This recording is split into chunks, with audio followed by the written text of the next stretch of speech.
Hey guys, आप सुन रहे थे मेरे साथ हाँ ये मोहब्बत है। हाँ ये मोहब्बत है भाग 38। मीरा के कमरे से निकलते हुए आदमी की जेब से एक पेन गिर गया, जिसका ध्यान उसे नहीं रहा और वह वहां से चला गया। न किसी ने उस आदमी को आते देखा, ना ही जाते। सौंदर्य अपनी कॉफी खत्म करके मीरा के पास आई। मीरा अभी भी सो रही थी। कुछ देर बाद वरुण वहां आया और मीरा को इस हाल में देखकर कहा, मीरा दी को क्या हुआ? डॉक्टर ने कहा बीपी लो होने की वजह से मीरा को चक्कर आ गए और वह बेहोश हो गई। डॉक्टर ने इंजेक्शन लगा दिया है, अभी मीरा सो रही है। सौंदर्या ने बेमन से कहा, इतना सब हो गया और आप मुझे अब बता रही हैं? मैं मॉम डैड को कॉल करके यहाँ बुला लेता हूँ, वो यहाँ होंगे तो मीरा दी को अच्छा लगेगा। वरुण ने अपना फोन जेब से निकालते हुए कहा। सौंदर्या वरुण के पास आई और उसका फोन लेकर गुस्से से कहा, दिमाग खराब हो गया है तुम्हारा? भैया भाभी को तुम ये सब बताओगे तो वो परेशान हो जाएंगे, और अगर वो यहाँ आते हैं तो क्या उन्हें मीरा की निजी जिंदगी में जो चल रहा है उस बारे में पता नहीं चलेगा? अक्षत से शादी मीरा ने अपनी पसंद से की थी, लेकिन आज वही शादी टूटने की कगार पर है। मीरा अभी जिन हालातों से गुजर रही है, क्या तुम उन हालातों का तमाशा बनाना चाहते हो? अगर परिवार के सभी लोग यहाँ आए तो मीरा को किन किन के सवालों का जवाब देना पड़ेगा, और अभी मीरा इस कंडीशन में नहीं है। हो सकता है इसके बाद हालात और बदतर हो जाए। इसके बाद भी अगर तुम्हें फोन करना है तो ये रखो। कहकर सौंदर्या खिड़की की तरफ चली आई। वरुण सौंदर्या की कही बातों के बारे में सोचने लगा। सही तो कह रही थी सौंदर्या, अगर परिवार और रिश्तेदार यहाँ होंगे तो मीरा की निजी जिंदगी में दखल देंगे। वरुण सौंदर्या के जाल में फंस गया और अपना फोन जेब में रखते हुए कहा, आप शायद ठीक कह रही हैं। जब तक मीरा दी की जिंदगी में पूरी तरह से सब ठीक नहीं हो जाता, घर वालों को उनसे नहीं मिलना चाहिए। सौंदर्या मुस्कुराई और वरुण की तरफ पलटकर कहा, क्यों वरुण, क्या मैं मीरा की कुछ नहीं लगती? वो मुझे मेरी बेटियों से भी ज्यादा प्यारी है। मैं उसके साथ कभी गलत होते नहीं देख सकती। वरुण को सौंदर्या की बातों पर वैसे ज्यादा भरोसा तो नहीं था, लेकिन फिर भी उसने हामी में गर्दन हिला दी। सौंदर्या मीरा की तरफ आई और उसका सर चूमते हुए कहा, बस मीरा, तुम ठीक हो जाओ, उसके बाद हम भाई साहब को लेकर घर जाएंगे। यहाँ हॉस्पिटल में रहते रहते मेरा तो अब दम घुटने लगा है। आप सुबह से यहाँ हैं, आप घर जाकर आराम कीजिए, यहाँ दी के पास मैं रुक जाता हूँ। वरुण ने कहा, हाँ सच में तुमने तो मेरे दिल की बात कह दी। मुझे आराम की बहुत जरूरत है, मैं सच में बहुत थक चुकी हूँ। कहते हुए सौंदर्या ने अपना बैग उठाया और वहां से चली गई। वरुण उन्हें जाते हुए देखता रहा और धीरे से कहा, आई विश आपका ये चेहरा जल्दी सबके सामने आए। मीरा सो रही थी, इसलिए वरुण ने उसे चद्दर ओढ़ाया और खुद खिड़की के पास पड़े सोफे पर बैठकर अपना फोन चलाने लगा। वरुण को ऑनलाइन गेम खेलने का बहुत शौक था, इसलिए खाली बैठा वह गेम खेल रहा था। थोड़ी देर खेलने के बाद वरुण गेम हार गया और अफसोस से जैसे ही उसने अपना सर झटका, उसकी नजर मीरा के बिस्तर के पास गिरे पेन पर चली गई। वरुण ने अपना फोन साइड में रखा और उठकर बिस्तर की तरफ आया। उसने झुककर पेन उठाया और उसे देखने लगा। पेन बहुत ही महंगा था, उसे इस्तेमाल किया गया था। वरुण उस पेन को लेकर एक बार फिर सोफे पर आ बैठा और उसे देखते हुए मन ही मन सोचने लगा, इतना लग्जरियस पेन यहाँ कैसे आया? क्या ये किसी डॉक्टर का है? पर डॉक्टर्स ऐसा पेन क्यों रखेंगे? खैर जिसका भी हो, लग तो सेक्सी रहा है, इसे मैं रख लेता हूँ। कहते हुए वरुण ने पेन अपनी जेब में रखा और एक बार फिर गेम खेलने लगा। अर्जुन देर रात घर पहुंचा। सभी घर वाले हॉल में ही जमा थे और अक्षत के लौट आने का इंतजार कर रहे थे, लेकिन अर्जुन को अकेले देखकर राधा उसके पास आई और कहा, अर्जुन आशु कहाँ है? तू उसे लेकर आने वाला था ना? क्या हुआ, तू अकेला क्यों आया है? आशु क्यों नहीं आया तेरे साथ? कहाँ है वो? माँ शांत हो जाओ, आशु कल सुबह घर आ जाएगा। इस वक्त कोर्ट बंद हो चुके हैं, इसलिए उसे बेल नहीं मिल सकती। मैं कल वकील साहब के साथ उसकी बैल करवाकर उसे घर ले आऊंगा। अर्जुन ने राधा के कंधों को पकड़कर उन्हें समझाते हुए कहा, तब तक क्या वो जेल में ही रहेगा? उसका कसूर क्या है अर्जुन? क्यों उसे ये सब देखना पड़ रहा है? कहते कहते राधा रोने लगी। अर्जुन ने नीता की तरफ देखकर राधा को वहां से ले जाने का इशारा किया तो नीता आई और राधा को संभाला। अर्जुन विजय जी के पास आया और उन्हें सारी बात बताई। हमें सुबह तक इंतजार करना ही पड़ेगा। लेकिन अर्जुन, सोमी जी भी तो तुम्हारे साथ गए थे ना, वो कहाँ है? विजय जी ने पूछा। पापा, जीजू अक्षत के साथ रुक गए। उन्होंने कहा वो उसे अकेला नहीं छोड़ सकते।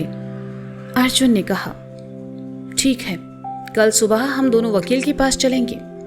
विजय जी ने अर्जुन के कंधे पर हाथ रखते हुए कहा। अर्जुन ने उदासी भरे स्वर में कहा और वहां से चला गया। नीता ने राधा को सोफे पर बिठाया और खुद उनके लिए पानी लेने चली गई। तनु राधा का हाथ थामे घुटनों के बल वहीं बैठ गई और राधा का हाथ सहलाने लगी। विजय जी और दादू भी सोफे पर आ बैठी और दादू ने कहा, विजय, बच्चों की जिंदगी में जो कुछ हो रहा है वो अच्छा नहीं हो रहा। मुझे लगता है एक बार अपने गुरुजी से मिलकर इसका उपाय पूछ लेना चाहिए। क्या पता वो कोई सही रास्ता दिखा दे। पापा, जो हो रहा है वो सिर्फ अक्षत और मीरा के गुस्से की वजह से हो रहा है। दोनों ही बच्चे एक दूसरे को समझने की बजाय गुस्से में गलत फैसले लिए जा रहे हैं, जिसमें हम बड़े कुछ नहीं कर सकते। विजय जी ने भारी मन से कहा। विजय, लेकिन बच्चों को समझाया भी जा सकता है और ना समझे तो उन्हें डांट कर सही रास्ते पर लाया भी जा सकता है। हाँ, मानता हूं आशु गुस्से वाला है, वो इतनी जल्दी तुम्हारी बात नहीं सुनेगा। लेकिन मीरा तो समझदार है ना, वो तुम्हारी बात कभी नहीं टालेगी, वो जरूर समझेगी। दादू ने कहा। विजय जी ने सुना तो दादू की तरफ देखने लगे। कुछ देर खामोश रहने के बाद विजय जी ने कहा, मीरा अब वो मीरा नहीं रही है पापा। हमारी मीरा बदल गई है। ऐसा क्यों कह रहे हो विजय? दादू ने हैरानी से पूछा। राधा और अनु ने सुना तो वे भी विजय जी की तरफ देखने लगी। विजय जी ने हॉस्पिटल में जो हुआ वो सब दादू को बताया तो दादू का भी दिल टूट गया। उन्हें मीरा से इस बर्ताव की उम्मीद नहीं थी। उन्होंने हैरानी और दुख भरे स्वर में कहा, मीरा ऐसा करेगी? यकीन नहीं होता। हाँ पापा, मैं भी हैरान हूं कि जिस मीरा को मैं अपनी बेटी मानता हूं उसने आज मेरी बात तक नहीं सुनी। विजय जी ने आंखें नम करते हुए कहा, मीरा कुछ नहीं कर रही, वो तो सिर्फ किसी के हाथों की कठपुतली बन चुकी है। राधा ने खोए हुए स्वर में कहा। राधा की बात सुनकर सब उनकी तरफ देखने लगे। नीता भी तब तक पानी लेकर आ चुकी थी और राधा की बात सुनकर वहीं रुक गई। तुम कहना क्या चाहती हो राधा? मैं कुछ समझा नहीं, विजय जी ने असमझ की स्थिति में कहा। राधा ने एक नजर विजय जी को देखा और कहा, आप लोगों को ये क्यों समझ नहीं आता कि जो हो रहा है वो अक्षत मीरा की किस्मत नहीं बल्कि उनके अपनों की सोची समझी साजिश है। और वो अपना कोई नहीं बल्कि वो सौंदर्या है जिसने अक्षत और मीरा के बीच दरार पैदा की है। आज ये दरार इतनी बढ़ चुकी है कि इसे भरने में सालों लग जाएंगे, शायद उन दोनों की पूरी जिंदगी भी। राधा, ये क्या कह रही हो तुम? ऐसे बिना सोचे समझे किसी पर इल्जाम लगाना सही नहीं है। सौंदर्य की इन सब में क्या गलती है? क्या तुम्हें अक्षत का गुस्सा दिखाई नहीं देता? अपने गुस्से में आकर उसने क्या कुछ नहीं किया है। विजय जी ने गुस्से से कहा, आपको अभी भी समझ नहीं आ रहा है। वो औरत इन दोनों के रिश्ते को बर्बाद कर देगी और हम सब कुछ नहीं कर पाएंगे। राधा ने गुस्से से कहा और वहां से उठकर चली गई। मां, पानी, नीता ने कहा, लेकिन राधा इतना गुस्से में थी कि उसने अपने हाथ से नीता के हाथ को जोर से साइड किया और पानी का ग्लास नीचे जा गिरा। राधा वहां से चली गई। आज पहली बार घर वालों ने राधा को इतना गुस्से में देखा था। नीता सहमी हुई सी खड़ी थी, जिसे देखकर विजय जी ने कहा, नीता, तनु, तुम दोनों अपने कमरे में जाओ बेटा। और राधा की तरफ से मैं तुमसे माफी चाहता हूं नीता। अरे नहीं नहीं पापा, आप क्यों माफ़ी मांग रहे हैं? और माँ की बात का बुरा नहीं लगा। आई नो वो अभी थोड़ा परेशान है, नीता ने कहा। जाओ, विजय जी ने कहा तो तनु और नीता वहां से चली गई। उनके जाने के बाद दादू ने कहा, इसीलिए कह रहा हूं विजय, एक बार गुरुजी से मिल लो। हो सकता है कोई बड़ी मुसीबत इस घर पर आई हो, क्योंकि अब जो हो रहा है वो सही नहीं हो रहा। कहकर दादू उठे और वहां से चले गए। विजय जी सोच में डूबे वहीं बैठे रहे। नींद उनकी आंखों से कोसों दूर थी। देर रात मीरा को होश आया, लेकिन दवा और इंजेक्शन के असर से वह वापस सो गई। वरुण मीरा के साथ ही था और वहीं कमरे में रखे सोफे पर सो रहा था। अगली सुबह मीरा की आंख खुली और उसे एकदम से विजय जी का ख्याल आया। विजय जी के कहे शब्द मीरा के कानों में गूंजे, और इसलिए तुमने अक्षत को जेल भेज दिया, उसके खिलाफ FIR करवा दी। मीरा को जैसे ही याद आया अक्षत जेल में है, तो उसने अपने हाथ में लगी ड्रिप को हटाया और बिस्तर से नीचे उतरी, जिससे मीरा का हाथ साइड में रखी पानी की बोतल पर आ लगा और वह नीचे गिर गई। बोतल गिरने की आवाज से वरुण चौंक कर उठा। उसने मीरा को देखा तो उठकर उसके पास आया और कहा, दी आप कहाँ जा रही हैं? और आपने ये ड्रिप क्यों निकाल दिया? दी अभी आप ठीक नहीं है। हमें अक्षत जी के पास जाना है, वो हमारी वजह से जेल में है। हमारा यकीन करो, हमने उन्हें जेल नहीं भेजा। हम उन्हें जेल कैसे भेज सकते हैं वरुण? हमें अभी उनके पास जाना है, उन्हें वहां से निकालना है, वरना बहुत देर हो जाएगी। मीरा ने बदहवास सी हालत में कहा, दी रिलैक्स, कुछ नहीं होगा, मैं हूं ना, मैं आपको लेकर चलता हूं, अब आप शांत हो जाइए। वरुण ने मीरा को परेशान देखकर कहा। मीरा शांत हुई और वरुण उसे लेकर कमरे से बाहर निकल गया। सुबह का चेकअप करने आई नर्स ने जब मीरा को वरुण के साथ जाते देखा तो कहा, अरे आप कहाँ जा रही हैं? डॉक्टर ने आपको रेस्ट करने के लिए कहा है, रुकिए। अरे मेरी बात। नर्स बोलते ही रह गई और वरुण मीरा को लेकर वहां से चला गया। वरुण मीरा को लेकर नीचे गाड़ी के पास आया तो मीडिया वालों ने मीरा को घेर लिया और सवालों की झड़ी लगा दी। मीरा जी, क्या आप बता सकती हैं अमर जी का एक्सीडेंट एक हादसा था या सोची समझी साजिश? मीरा जी, सुनने में आया है आप मिस्टर व्यास को तलाक दे रही हैं, क्या ये सच है? अमर जी अब कैसे हैं? क्या वो मीडिया के सामने आकर बताएंगी ये एक्सीडेंट कैसे हुआ? आप अब अक्षत व्यास के साथ नहीं रहती, क्या ये सच है? मीरा जी जवाब दीजिए, ऐसे चुपचाप मत जाइए मीरा जी। मीडिया वालों ने मीरा के पीछे आते हुए कहा, लेकिन मीरा ने कोई जवाब नहीं दिया, जबकि अंदर ही अंदर उसका कलेजा कटता चला जा रहा था। वरुण ने मीरा के लिए गाड़ी का दरवाजा खोलकर उसे अंदर बैठाया और खुद ड्राइवर सीट पर बैठ गया। वरुण ने गाड़ी के शीशे चढ़ाए और वहां से निकल गया। मीरा को उदास देखकर वरुण ने कहा, दी इन लोगों को इग्नोर करो, ये अपने चैनल के TRP के लिए कुछ भी सवाल पूछते हैं, आप ध्यान मत दो। वरुण की बात सुनकर मीरा ने गाड़ी का शीशा नीचे किया और अपना हाथ बाहर गाड़ी के लटका दिया और सर सीट से लगाकर आंखें मूंद ली। आंखों के सामने अक्षत का चेहरा आने लगा। गाड़ी के बाहर लटका हाथ वही था जिस पर मीरा को ड्रिप लगी थी। अचानक खींचकर ड्रिप निकालने की वजह से मीरा के हाथ से खून रिस रहा था और वह बूंद बूंद नीचे गिरते जा रहा था, लेकिन मीरा को इस दर्द का एहसास बिल्कुल नहीं था। कुछ देर बाद गाड़ी पुलिस स्टेशन के बाहर आकर रुकी।